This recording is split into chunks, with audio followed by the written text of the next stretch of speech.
lo mejor de mi vida. Basta, deja de cantar. Me fui a escuchar Radio Caput, no te amoré nada. Radio Caput. And now for your education. Before there was time, before there was anything, there was nothing. And before there was nothing, there were monsters. ¡Qué locura! Espacio. Tiempo.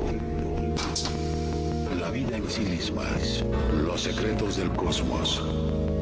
Estos son los grandes misterios del universo. Cuando pongáis la última gema en el Enchiridion, se abrirá un portal a las demás dimensiones del multiverso. Al activar un portal se crea una dilatación temporal en la cual los dos extremos experimentan una sincronización temporal que permite el paso de partículas a través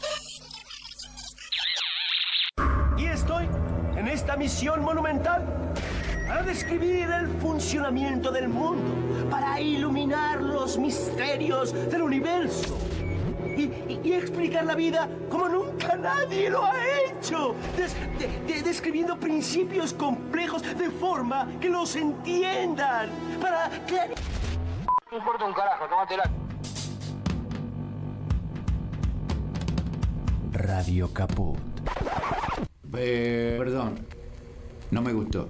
¿Cómo sería? A ver. Menos milico. A ver, ahí. Radio Caput. Eso me parece mejor. ¿Te gustó? Sí, sí, sí. Radiocaput.com. Radio Caput. 2010.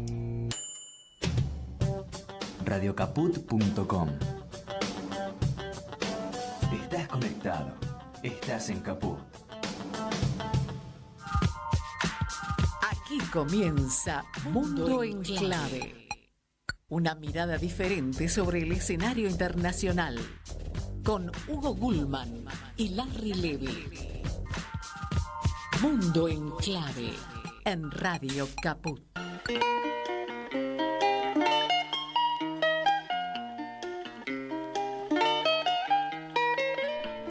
Hola, hola, buenas tardes, ¿cómo están? ¿Todo bien? Es otro encuentro de Mundo en Clave, como todas las semanas a esta hora, haciéndoles una hora de compañía y tratando de ubicar una mirada diferente acerca del escenario internacional. Como siempre en la operación técnica, Martín Loza nos acompaña, como siempre, mi compañero Larry Levy. ¿Cómo va, Larry? ¿Qué dice usted, señor Hugo Gulman? ¿Cómo está usted? Aquí estoy, muy bien, y también, como siempre, contándoles que a través de este programa nos van a poder escuchar en la radio pública de Marcos Paz, en la 90.7, los martes a las 16, en RPD Radio FM 97.5 de Oberá, en la provincia de Misiones, y en Radio Pista Urbana todos los días a las 16. Y bueno, hoy, ¿qué hacemos, Larry? ¿Música? Lo decimos con música para despistar, es solamente para despistar, para molestar a los oyentes. La música es linda, ahora va a empezar a sonar. Enseguidita, en cuanto la disquetera lo disponga, ahí... ¿Tenemos disquetera? El Winco, poner el Winco. Ahí está, pero va a sonar, no suena. No suena nada. Bueno, ahí está. Mira, ahí está.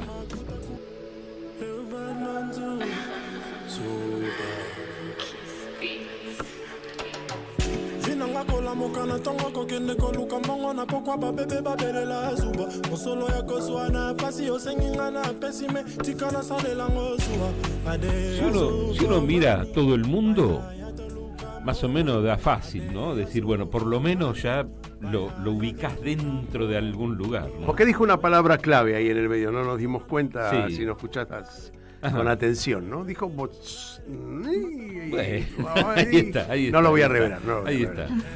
Confiamos en que la mayoría de los oyentes tampoco, igual que nosotros, conocen el idioma, ¿no? Seguro. Pero viste que otra vez nos encontramos con música que de alguna manera atraviesa el mundo, un ritmo que atraviesa el mundo en el idioma de cada lugar, ¿no? Pero qué ritmo, ¿no? Sí. Qué lindo. Bueno, ¿no? Es que ellos también tienen más ritmo que nosotros.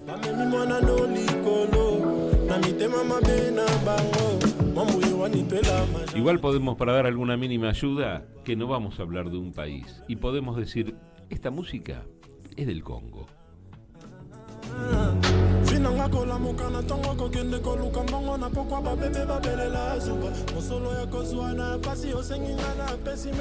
Tenés todas las ondas del mundo. ¿Sí? Sí, sí, sí. Sí, onda corta para todo el mundo.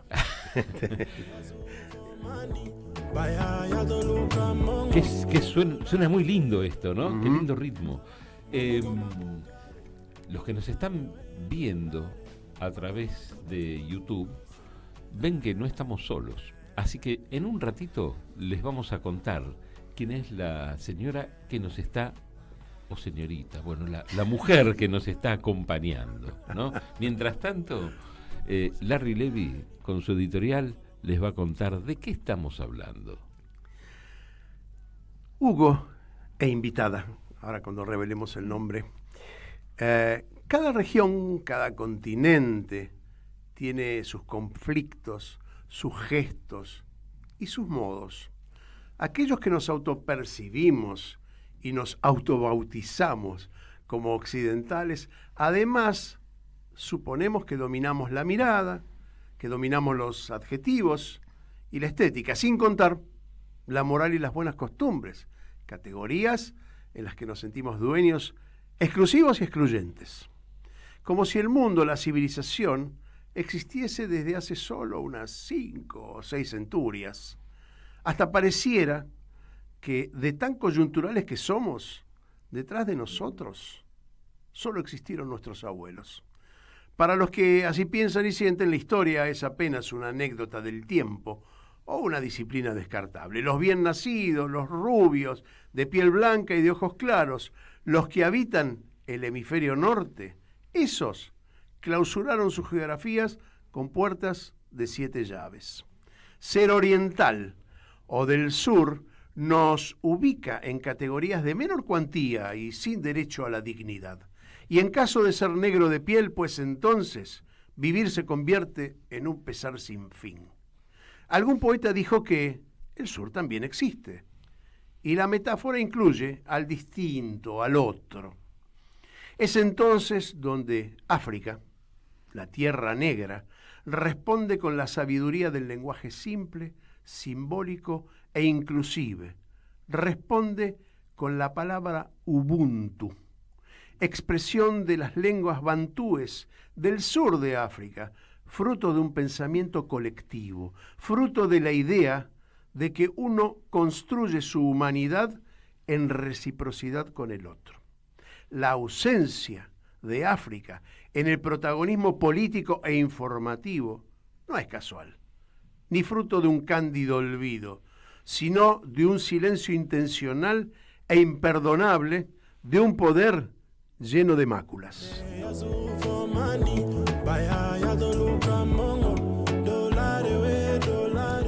En fin, Larry, tu editorial me genera muchas contradicciones, mucho conflicto personal, fundamentalmente, porque yo soy, tirando rubión, soy de ojos claros, pero soy del sur.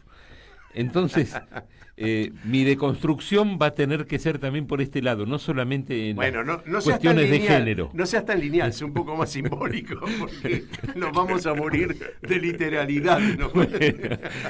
Bueno, estamos acompañados por Silvia Perazo, que es docente titular de la Cátedra de Historia de África en el Instituto Superior del Profesorado y del Seminario Conflictos Armados Africanos en la Universidad de El Salvador.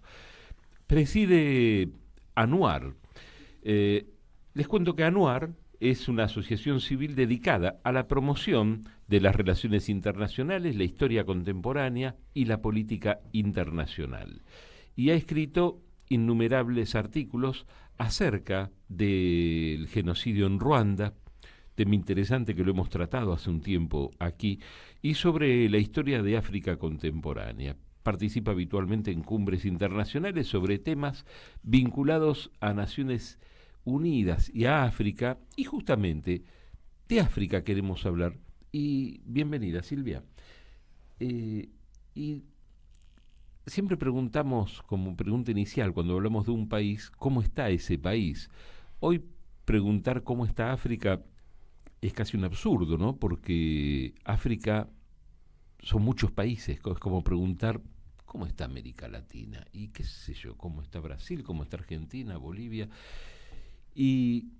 Pero sí lo que es un denominador común mayormente en África es que la riqueza mineral, los recursos humanos valiosos se van, no queda nada, y a ellos no les queda nada de la riqueza que tienen en general de manera cuantiosa, ¿no?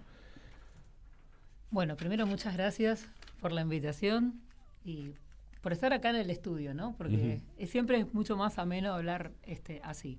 Hay una cosa que dijeron ustedes que es básica, que África no es un país, ¿no? Todos lo sabemos, pero en realidad cuando hablamos de África, hablamos como si fuera un todo, una totalidad. Sí. Y entonces toda África es pobre, toda África es atrasada, toda África tiene conflictos armados, ¿no? Toda África es exótica. Y la verdad es que África, como es un continente, tiene una diversidad enorme de eso. Entonces, a veces cuando vos bien decís, cuando uno pregunta por un país es más fácil. Cuando vos preguntás por un país que tiene 55 estados y más de 3.000 lenguas, claro, la situación no es la misma. A ver, siendo que la situación no es la misma, tenés regiones de África que crecen más que la media de los estados de América Latina, como es toda África del Este, inclusive África Central, inclusive Ruanda, mirá lo que te estoy diciendo, ¿no? Hoy tiene elecciones Ruanda, entre otras cuestiones, e inclusive muchos países de África Occidental, ¿no? Y hay otros que están también, por ejemplo, en África Central, algunos en África Sahariana, que están como estancados en una situación económica, a veces presa de sus recursos naturales y otras veces no. Lo que yo en general digo cuando hablamos de esto es que África es un continente que tiene una historia riquísima, que no es únicamente que el hombre nació en África, ¿no? Porque, escuchando tu editorial, nosotros los occidentales siempre decimos eso, ¿no? Ahí esa África es la cuna de la humanidad. Y después parece que no hubiera habido nada más hasta que los europeos llegaron en el siglo XIX, bien entrado el siglo XIX, ¿no? Y en realidad en el medio tenés grandes reinos e imperios negros en todas las regiones del continente. Es decir, siempre vemos a África como continente como cosas negativas, ¿no? La esclavitud y demás. Es mucho más que eso. Y sí es verdad que tuvo un bache que tiene que ver con Occidente, ¿no? O sea, cuando el mundo pasa a ser euroatlántico a partir del siglo XV, decae el continente africano como decae Asia, digamos. Y estamos saliendo de eso. Entonces, mi respuesta a lo que vos me preguntabas tiene que ver con eso. Que yo creo que nosotros hemos visto en el siglo XX la peor versión de África, del continente africano. Pero está saliendo como continente. Algunas regiones más rápidos, otras menos. Pero estamos volviendo, me parece a mí, no sé, uno no sabe qué va a pasar dentro de ese año. No, si uno mira el Sahel, por ejemplo, en este momento, esas 3, 4, 5 naciones que están por debajo de las naciones norteñas, digamos, de influencia musulmana, islámica, constituyen aparentemente un conjunto de naciones que quieren independizarse. Dan un ejemplo de resistencia a la ocupación, me parece, ¿no? Visto de ese modo, en Occidente se las promociona como insurgencias militares de militares que son poco más que ignorantes o cosas por el estilo, y sin embargo ayer escuchaba la declaración de un militar de Níger con una capacidad de análisis extraordinaria, que dije, bueno, pucha, esto es diferente a lo que uno piensa, de lo que transmiten los medios, y esto es mucho más importante, ¿no? Déjame que agregue algo, dale, porque me parece interesantísimo esto que decís, porque es inevitable tratar de estos temas y englobarlos también dentro de lo que es la comunicación, porque la información que llega, a vos seguramente no te habrá llegado por alguno de los grandes medios masivos de comunicación. Esta información. No, estaba buscando específicamente cosas de África. Bueno, este programa... Y te venden otra cosa. Exactamente. ¿No? Generalmente. Bueno, nosotros en este programa hemos recorrido el mundo prácticamente, sí. Y hemos encontrado formas diferentes de mirar al mundo. cuando hablamos de Vietnam, cuando hablamos de Sí, China, sí, sí. concepciones diferentes de la sociedad que bajo las categorías de Occidente son más o menos como el demonio, y en realidad la pregunta es por qué no se levanta la población, siendo poblaciones muy densas y muy de cantidades. Y no se levantan porque esa es su forma de vida, porque entienden el mundo de esa manera. Y cuando yo encontré la palabra Ubuntu, la encontré a través de la computación, no del estudio de la sociología de África, me di cuenta de que lo que te contaba antes de entrar al aire, esa competencia, no me acuerdo si fue una educadora que con 30 chicos dando vueltas les mostró a 20, a 30 metros una canasta con frutas y dijo, el que llega primero gana. Los 30 chicos fueron de la mano y juntos. La concepción de ganar no existía, es decir, de competencia en ese aspecto. Y se repartieron los frutos que tenían entre todos. Es imposible pensar que en Occidente pase una cosa así. Vos le decís a un pibe, el que llega primero gana, y seguro que ya salió antes de que vos terminases de proponérselo, ¿me entendés? Entonces ahí es donde... Y por eso también le hice la pregunta a ella antes de entrar al aire, ¿por qué África, no? ¿Y qué es lo que te sedujo de África? Y encima te especializaste en otra cosa que es todavía más compleja, conflictos armados en África, ¿no? Y yo pienso la presencia militar de Estados Unidos, de Francia, Italia ya no creo que ya no queda nada, y por ejemplo la moneda de varios países de África es el franco francés, y en Francia no existe. Holanda, Bélgica. Claro. Bueno, contanos un poquito esa diversidad colonial para, de alguna manera, ponernos en contexto, ¿sí? Porque, digamos, los ejércitos se construyen en función de esas herencias de los conquistadores, supongo que hoy también tienen esa influencia. Sí, en realidad sí, porque una de las primeras cosas que hay que decir cuando uno habla de la colonización es que, a ver, para nosotros el mundo conocido es América Latina. Entonces, cuando vos hablas de la conquista y la colonización, uno piensa siglo XV, siglo XVI y demás. En el caso africano no es así. Como en el caso asiático no es así, ¿no? La India, Afganistán, Pakistán, la península Malaca y demás. Entonces, la colonización es tardía respecto de la de Latinoamérica. Pero en realidad es la época del gran imperialismo. Entonces, los europeos, digamos, se reparten, en un caso único en la historia, ¿no? Se reparten el continente africano a finales del siglo XIX, ¿no? 1884, 1885, y después tenés 65, 70 años de dominio colonial. No es tanto si vos lo pensás. Sin embargo, la marca, ¿no?, es indeleble. Transformaron, como suele ser la conquista, por todos los traumas de la conquista y demás, las sociedades para siempre, en realidad. A mí me interesa marcar esto por dos cuestiones. Primero, porque el proceso de independencia es un proceso de la década del 50-60, ¿no? Con lo cual, ¿cuánto llevamos? 60 años de independencia. 70 años con toda la furia. Ustedes piensen lo que llevó construir el Estado latinoamericano, ¿no? Cada uno puede tener la idea que quiera, pero nos llevó varias décadas. ¿No? Totalmente. Bueno, están en ese proceso. Ese proceso tiene enormes herencias coloniales y tiene presencia colonial. Esa presencia colonial se da en varios aspectos. Uno es el ejército, porque si hay algo que Europa, con las distintas dominaciones diferentes, ¿no?, dejan en los estados africanos es la burocracia, el concepto de Estado-Nación, que nunca se pudo aplicar exactamente igual en África, porque son sociedades plurinacionales, ¿no? Déjame que haga ahí una aclaración que siempre hago, porque, a ver, domino un poquito más el tema de Medio Oriente y siempre digo que el desierto no es de nadie. Es decir, mi pueblo llega hasta donde llega el último de mis pobladores, ¿no? De mi gente, de mi pueblo. Y el desierto no es de nadie. Ese concepto que vos estás esgrimiendo es el que Occidente puso. Fronteras, esto es mío, aquello es tuyo, aún si no tuviese nada en el medio, ¿sí? Es que, al igual que Medio Oriente, que sufre un proceso de partición distinto, pero que en definitiva lo parten, el concepto de espacio vacío, que es vacío para Occidente, no es vacío para los pueblos que viven ahí, porque el Sahara, por ejemplo, fue un estado, digamos, fue una zona absolutamente de comunicación de los pueblos africanos que viven en esa región, desde Burkina hasta Somalia, y es su ámbito natural, ¿no? Entonces, si hay algo que dejan es este concepto de el Estado-Nación con el tema de las fronteras. Imagínate pueblos nómades, ¿no? Hay pueblos nómades en África y seminómades, Pero para nosotros, la concepción de un pueblo nómada es un pueblo atrasado, que va en contra de la modernidad y demás. Y no es así. ¿Cómo imaginan ustedes que se vive en el desierto cuando el desierto es la patria de todos? ¿No? Todo el ecosistema se mueve. No es que. Entonces, de la mano de eso hay un concepto distinto de propiedad privada, hay un concepto distinto de comunidad, hay un concepto distinto de quiénes somos los que vivimos y los que estamos en esta comunidad, que no va directamente de la mano con el Estado-Nación. Entonces, te dejan el concepto de Estado-Nación, te dejan la concepción del ejército y la burocracia estatal y la educación.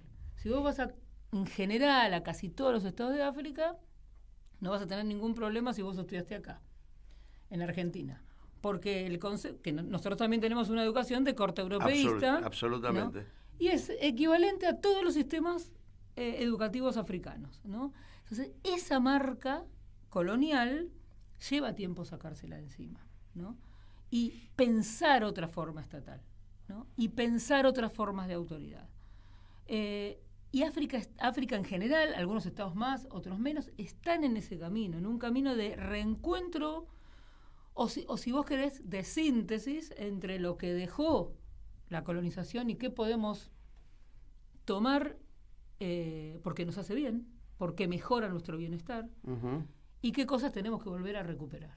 Una de las primeras cosas que hay que volver a recuperar y que están en ese camino es la historia, ¿no? Ahora, escrita por ellos mismos y no por otros. Ahora, Silvia, parece ser un ámbito de extrema pobreza, donde quizá esa rebelión, esa búsqueda de identidad o esa organización cueste quizá más esfuerzo que en otros lugares, ¿no? Donde hay, no sé, por lo menos, no sé, mayor avance desde lo intelectual, no sé, quizás sea todo un prejuicio, esto es desconocimiento absoluto de lo que ocurre, ¿no? Pero yo creo que hay distintas maneras, si uno quiere, a ver cómo decirlo, distintas maneras de rebelión desde distintos lugares.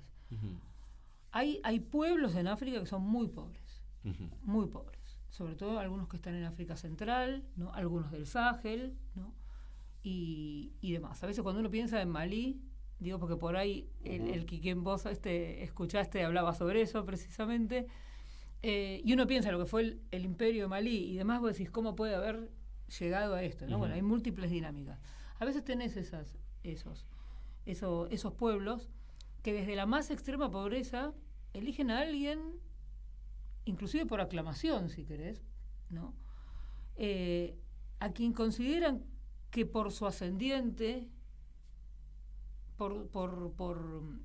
inclusive por la familia de donde viene, puede sacarlos de todos los problemas que tienen. ¿Hay mucha estructura clánica? ¿Sí? Yo no lo hablaría en general, pero el clan tiene muchísima fuerza en diversos estados africanos, desde Somalia hasta Mali, por ejemplo, ¿no? Ruanda ni hablar. Ahora, para nosotros el clan también es algo como medio atrasado, ¿no? Ahora es lo mismo que la gens romana. Es muy parecido a la gens romana. Ahora, cuando hablamos de la gens romana es como soutenu, ¿no? Me dirían los franceses. Digamos, eso tiene como, bueno, a ver, es lo mismo cuando y de ahí a veces salen los jefes que después gobiernan, ¿no? Entonces, van por ese lado. Algunos pueblos van por ese lado. Ahora, hay otros pueblos que se han adaptado de una u otra forma. Yo no te diría un sistema democrático, pero sí al hecho de, bueno, votar, elegir grupos políticos y demás. ¿Eso pasa en los más poblados? En algunos de los como más una poblados, consecuencia sí, de la representatividad más impersonal, digamos. Sí, más poblados y sobre todo con menos marcas identitarias, ¿no?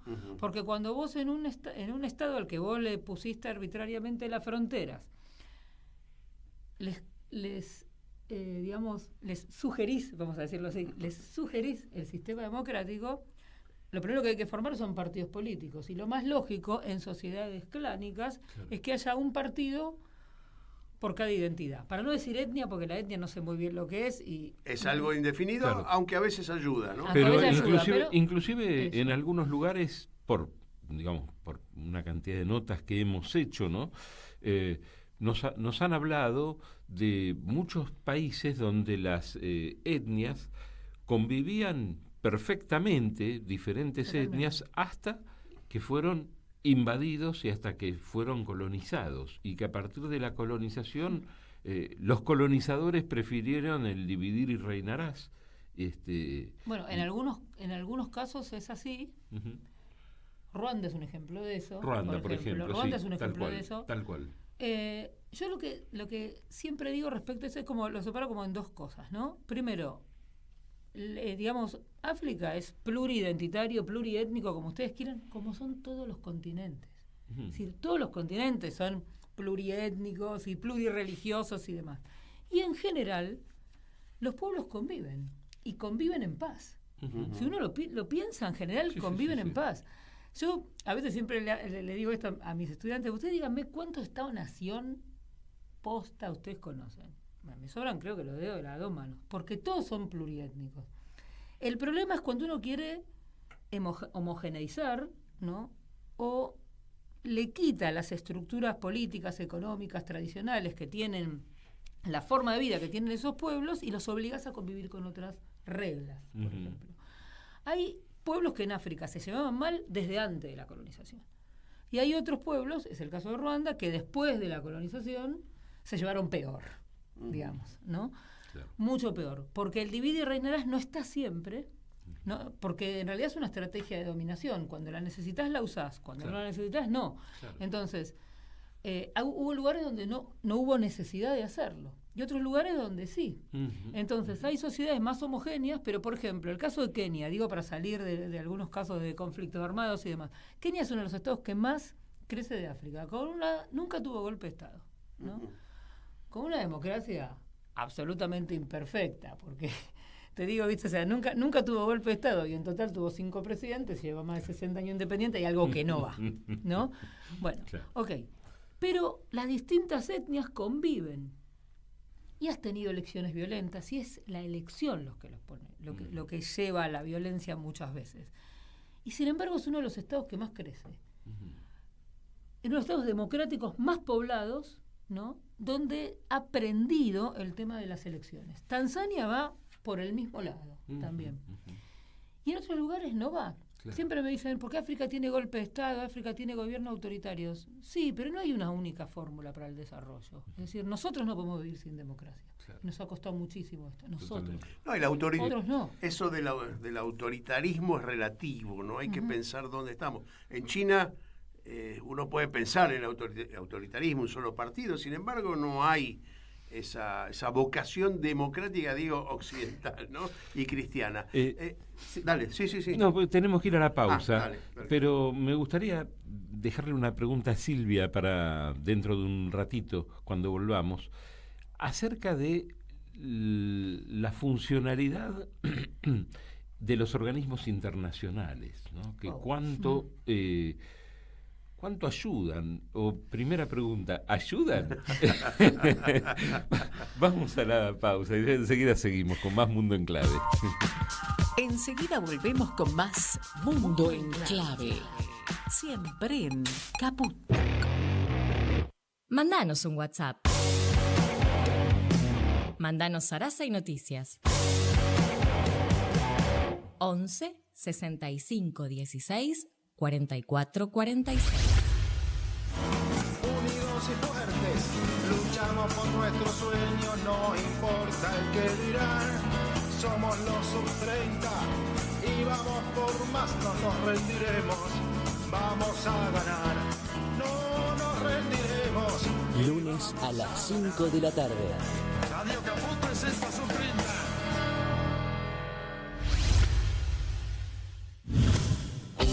Un pueblo sin piernas, pero que camina.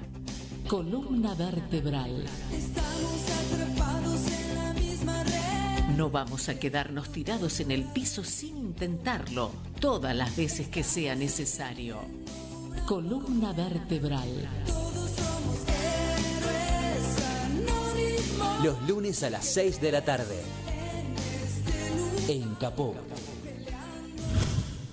Manda un mensaje de WhatsApp al 11 3205 8813. Infosiberia. Las noticias en tu celular. Manda un mensaje de WhatsApp y recibilo gratis todas las mañanas. Infosiberia. Las noticias en tu celular. Seguimos con otra vuelta al mundo en clave.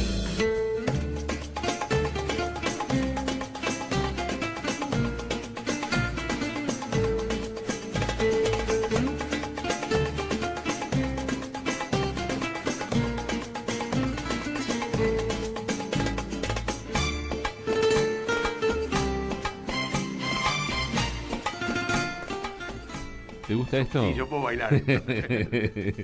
Con mi cara puedo bailar. Es lindo, ¿no? Digo yo de dónde es, no, me parece que ustedes lo saben perfectamente, ¿no, Silvia? Esto es, mira, puede ser de Marruecos, puede ser de Tanger, puede ser de claro. Cualquiera de esos países es del Marruecos, norte. Es Marruecos, Al-Ándalus claro, se llama.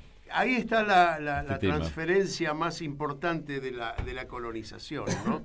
Que europea, desde el norte hacia el sur y hasta dónde pudieron influir. Los bereberes, hay toda una composición específica que hoy también sigue siendo un problema. Y ahí sí me gustaría hacer una pequeña aclaración. Ahora sí.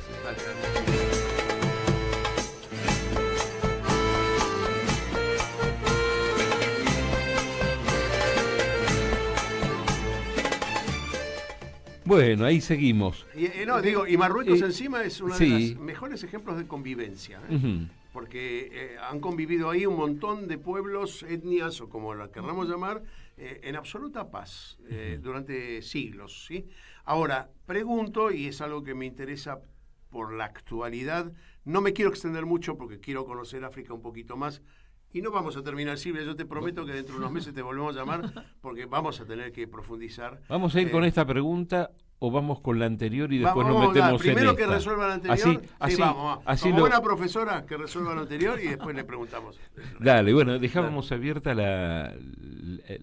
el segundo bloque con la charla sobre los organismos internacionales, la funcionalidad de los organismos y hasta dónde pueden llegar a ser útiles, ¿no?, en determinadas situaciones. Bueno, mira, la pregunta es buenísima. Es una de las preguntas que están dando vueltas en las relaciones internacionales, en realidad. O sea, ¿qué hacemos con los organismos internacionales? A ver, el siglo XX, y sobre todo después de la Segunda Guerra Mundial, es como el siglo de los organismos internacionales, ¿no? Que se fueron... La OEA es uno de los pioneros, precisamente es el primer organismo internacional como tal, ¿no?, que uno tiene con el objetivo de, mediante el multilateralismo, tratar de resolver algunos problemas que son comunes, entre ellos la guerra. El caso de Naciones Unidas, el tema de la guerra, claramente sabemos que fracasó, ¿no? Ves el mundo actual y claramente hay algo que no va. Sí.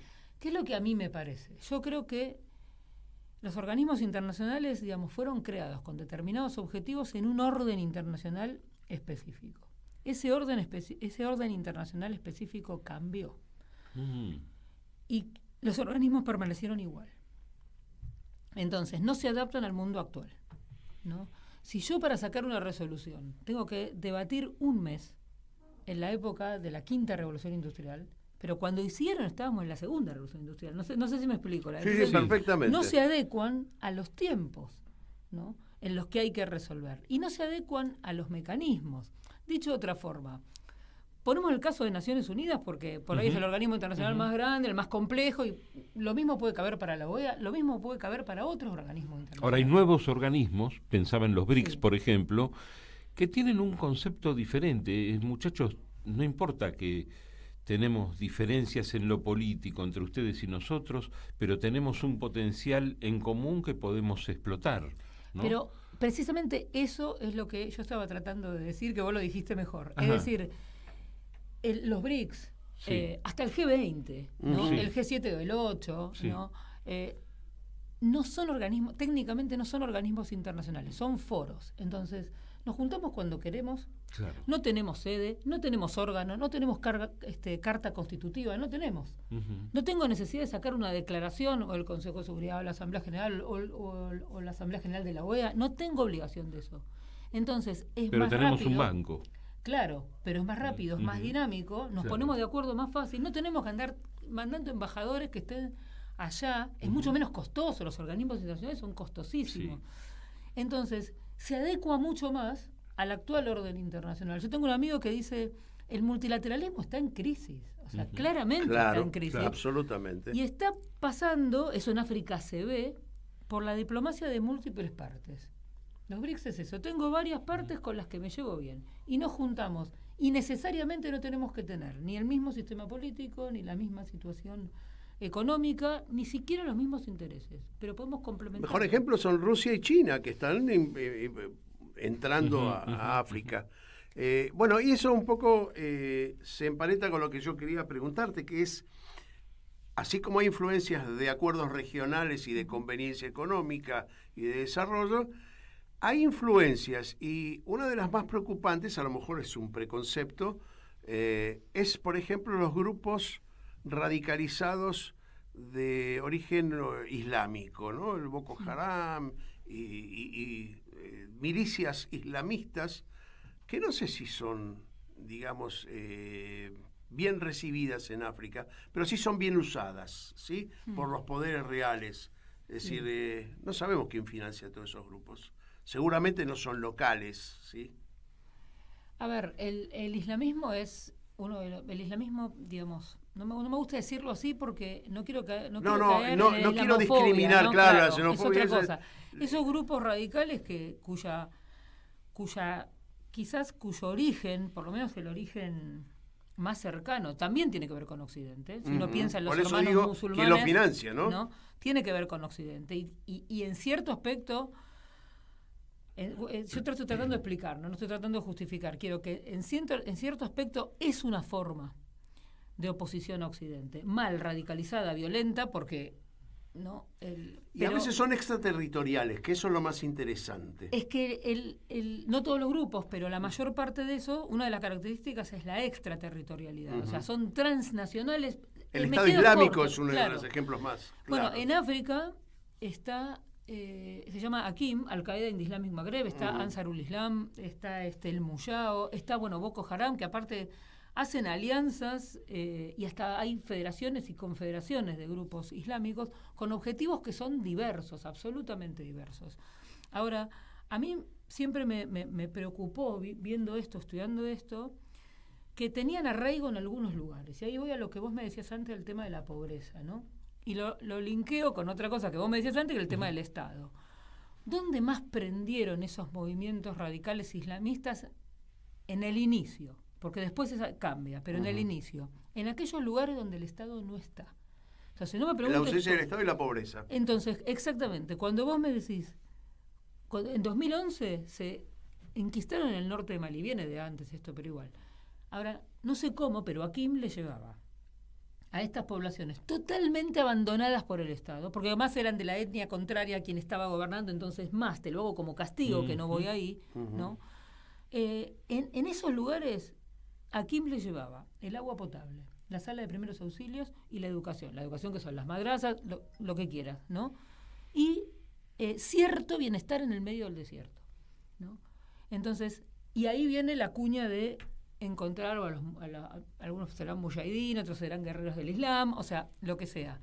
No podés disociar, ¿no?, el tema de esos grupos islámicos radicales violentos, extremadamente violentos, ¿no?, de la pobreza y del abandono del Estado. Y quiero hacer la aclaración que vos hiciste, no tienen que ver con el Islam y la filosofía del Islam, para no convertir esto en un discurso islamofóbico, ¿sí? No. Que es importante aclararlo. De todas maneras, tenemos una influencia islámica muy importante en el norte de África, en el sector inmediatamente inferior, el Sahel.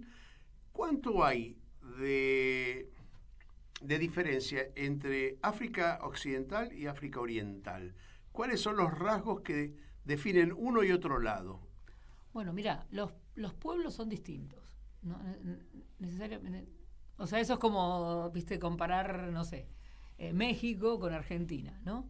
Los pueblos son distintos. Algunos sistemas políticos son iguales y otros no. El Islam es una vía de comunicación, porque, digamos, el Islam es la segunda religión en África, ¿no? Pero esto lo alcanzó hace poco, el ser la segunda, porque era la primera hasta el año 2001, ¿no? No se olviden que Juan Pablo II hizo 13 viajes a África y el cristianismo creció. Aparte, te hablo del cristianismo no como catolicismo, sino todas las iglesias, sumando a todos los cristianos, ¿no? Todas las iglesias evangélicas y demás. La costa este de África, cosa que a veces uno se pierde eso, es islámico.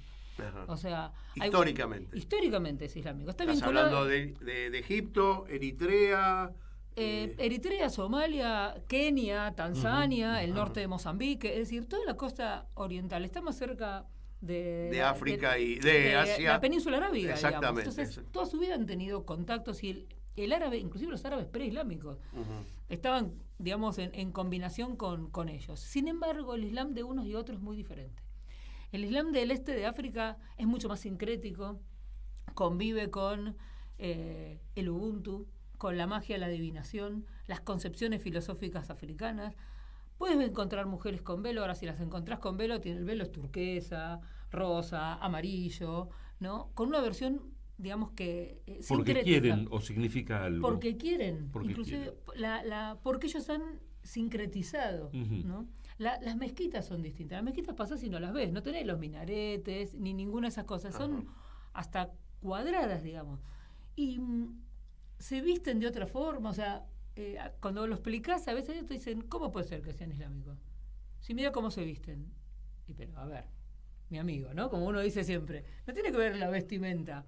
O sea, los bereberes, antes de convertirse al islamismo, se vestían igual que los árabes, porque es la vestimenta del desierto, porque el desierto los une. Exactamente. ¿No? Entonces, es así. Esa es una diferencia importante. Y después, en general, en África del Este, es una ciudad, es una región mucho más cosmopolita.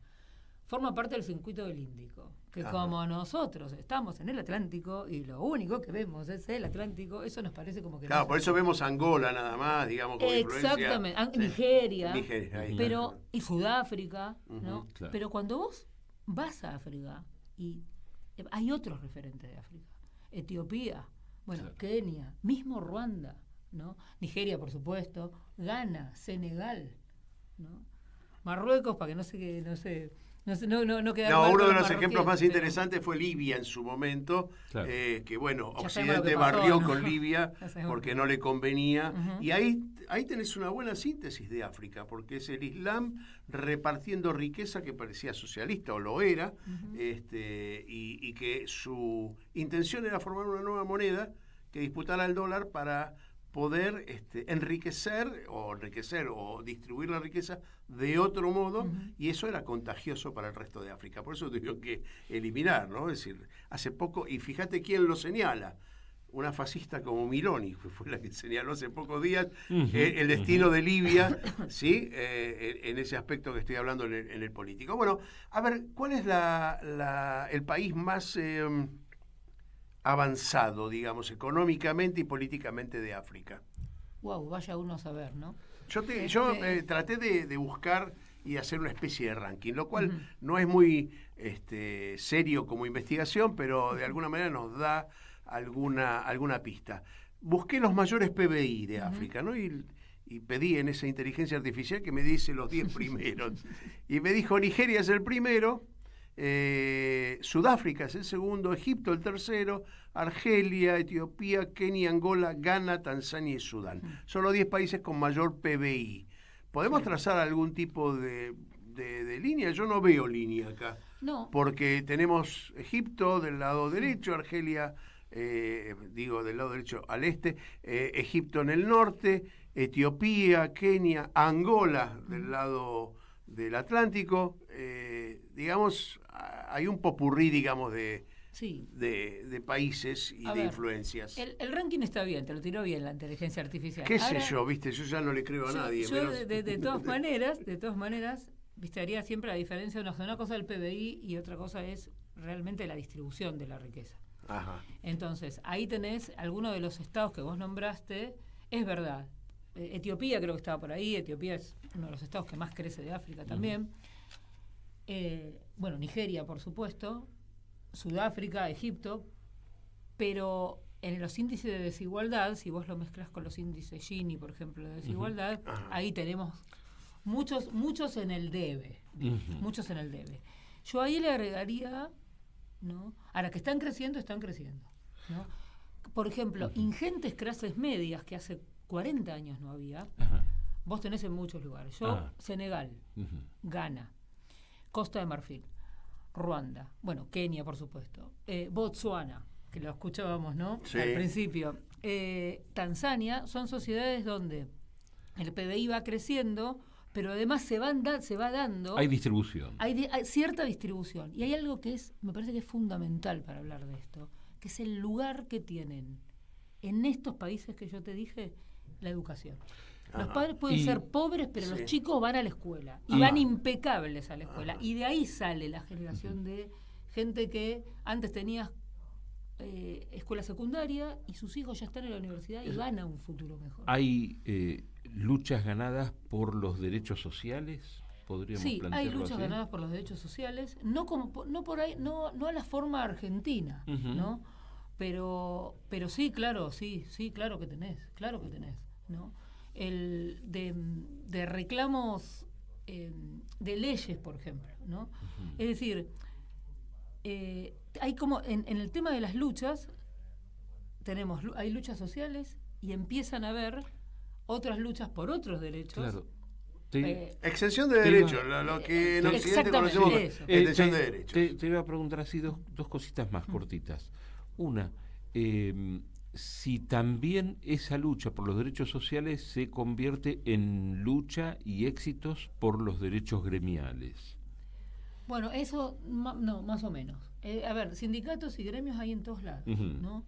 Pero el rol que vos tenés en algunos estados de América Latina, entre ellos Argentina, es difícil de encontrar en otros países de África. Pero en algunos hay. En Nigeria tenés, en Zambia tenés, por ejemplo. También Zambia es otro de los países que más crece también de África. Y otra pregunta más que viene todo atado con las anteriores, ¿no?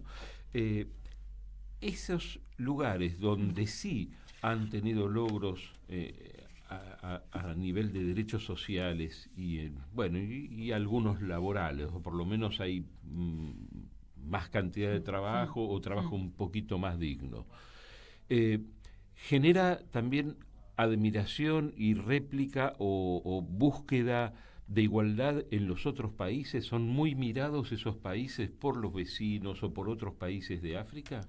No, en general no. Vos sabés que en esto yo quiero decir algunas cosas. África ha heredado, son tonterías pero no tanto, la jornada de 8 horas, las vacaciones y demás, toma eso y lo plasma en leyes, ¿no? Está mucho más atrás en algunas otras cosas, ¿no? En la cuestión de qué sería para nosotros el trabajo legal, para no decir en blanco. Porque trabajo infantil es otra de las cosas que se señalan de África. Porque el concepto de niñez es diferente. Esa es la cuestión. Es cuando el chico entra al circuito productivo, es decir, la mayoría de edad o la integración al circuito productivo se produce antes. Es decir, la creación de la adolescencia es una creación occidental. Casi no existe la adolescencia en grupos más, digamos. Cuando en algunas sociedades, por ejemplo África Occidental, que eso no pasa en África del Este, ahí hay otra diferencia, cuando el chico, el niño, la niña pueden reproducir, se transforman en adultos. Eso lo tenés en la Convención de los Derechos del Niño. Si vos te fijás quiénes tienen reservas, y las reservas tienen que ver con esto de la edad, ¿no? Entonces faltan un montón de derechos sociales y conquistas laborales. También tiene que ver, viste, que ahora que estamos tan futboleros, ¿no? Que nos hemos acostado tan tarde y demás, viste, como siempre dicen, no, porque los africanos no dicen su edad. Ellos tienen estadios más que edad, ¿no? Cuentan los años, no es que cuántos años igual que nosotros, pero no tenemos el tema de, a ver, ¿cuántos años tenés? ¿Qué día naciste? Entonces, a veces eso no está, y para si es niño o no es niño, influye un montón. Entonces, eso también son derechos, tiene que ver también con los derechos sociales y porque en qué condiciones van a trabajar. Entonces hay cosas que para nosotros son inadmisibles y para ellos no, o como me dicen siempre algunos, bueno, todavía no, ya van a aprender. Bueno. Claro, bueno, estamos tratando de llevar nuestra mirada en vez de tomar otras miradas, ¿sí? Estamos llevando la nuestra. También aprendí leyendo algo de antropología que es interesante, y no solamente en lo que concierne a África, que los territorios más pródigos, digamos, en tierra fértil, son más generosos para hospedar al vecino. En cuanto la tierra es un poco más mezquina, la permanencia del extranjero es, digamos, más limitada. ¿Pasa algo eso de esa dinámica en África? Ay, países no sé. más receptores. Sí, hay países que tienen en sí mismo o en su idiosincrasia al recibir al otro, ¿no? La teranga se legaliza, por ejemplo, ¿no? Es decir, hay que hospedar, que eso viene mucho del Islam, ¿ves? El Islam entendido... Sí. Hay que recibir al huésped, hay que abrirle la puerta al huésped, hay que darle de comer al huésped, ¿no? Y lugares donde el huésped no se puede negar a aceptar la comida. No, también porque es una descortesía. Es una descortesía. En África del Este te pasa algo por el estilo también, ¿no? En el sentido que no podés decir que no, porque es la manera. Que eso también, esto que estamos hablando, que no sé si tiene que ver tanto con las tierras, ¿no? Yo ahí no sé si sigo tanto la antropología, pero sí, tiene que ver con el ser, ¿no? La identidad de cada uno. A veces los empresarios argentinos y de todos lados dicen, no, es muy difícil hacer negocios en África. No, es que tenés que ir sabiendo con quién te vas a encontrar. Entonces vos no podés ir a estos pueblos que son tan receptivos y decir, bueno, mira, nosotros venimos acá y queremos invertir. Bueno, a ver, primero me recibís, comemos, hablamos, te pregunto por familia, vos me contás, hacemos eso y después hablamos de negocios, ¿no? Eso, ¿no? Es un signo del continente africano, ¿no? Que lo tenés no te va a pasar en todos lados, pero frecuente. Pero es frecuente, ¿no? Es algo que yo no encuentro en Ruanda, por ejemplo. Ruanda es un estado donde la gente está triste, pero te diría que es el único estado de África. ¿Triste históricamente o es triste de su historia reciente? 1.000.000 de muertos. La gente no te mira, la gente camina mirando para abajo. Vos me vas a decir, bueno, pasa en muchos lados. Sí, pero la verdad es que en gran parte de los estados africanos no te pasa eso. Te pasa todo lo otro, ¿no? Que no importa cómo están contentos, bailan, escuchan música y demás. Y ahí no lo encontrás, ¿no? Y ahí la gente es... yo no diría hostil, porque me parece absolutamente ingrato, injusto para la gente, ¿no? Es reservada. Entonces te va a pasar todo lo contrario de lo que te puede pasar en el país de al lado, por ejemplo, ¿no? En el estado de al lado. Y ahí pesa mucho la historia reciente, si vos querés, o no tan reciente también, porque te puede decirte mucho. Claro, bueno, fueron víctimas de un genocidio, ¿sí? Y yo estaba pensando antes, sin pensar en Ruanda, que toda África ha sido víctima de un genocidio cultural, si queremos, o de una conquista muy despiadada. Ahora, vuelvo al norte porque es de alguna manera el intercambio o el territorio de intercambio con el mundo. ¿Podemos decir que los países del norte de África han sido un ejemplo de resistencia al colonialismo? Que es, digamos, el ejemplo que nos pueden dar.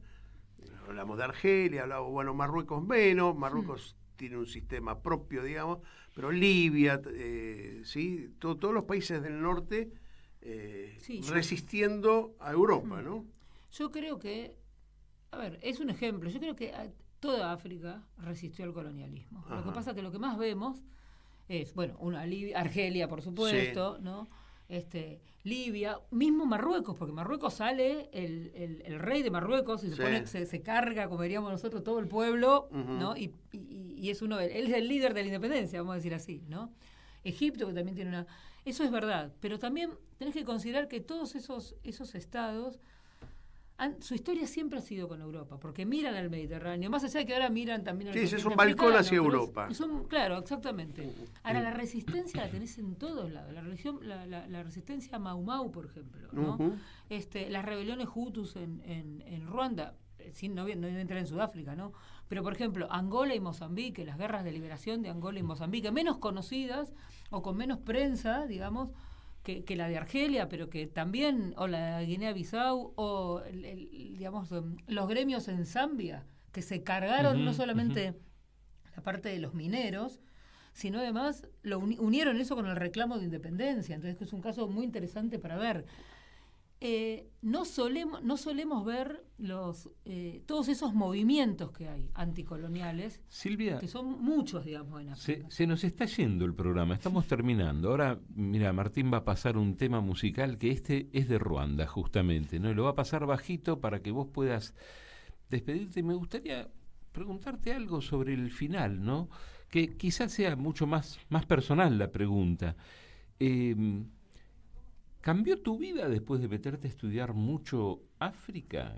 ¿qué te cambió? ¿Qué imaginabas que es no solamente África, sino vos en tu mirada del mundo?